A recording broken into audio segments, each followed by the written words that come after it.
Go to localwp.com, press download for free, and choose your operating system. Here you only need to enter your email.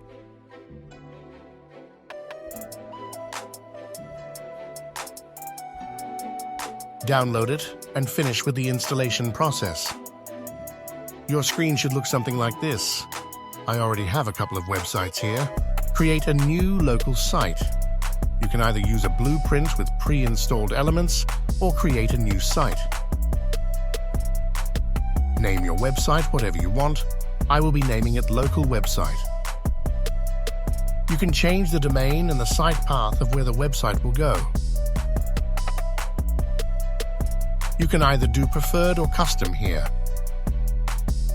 If you have no idea what these mean, just do preferred.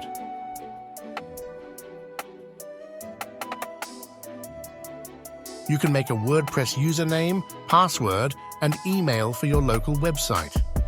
Remember what you put here because you will need to log in with them. You can also set up a multi-site if you want. This takes about 2-5 minutes, and if it asks you for permission for something, accept it. Now press WP Admin. Now use the same username and password you used to create the website.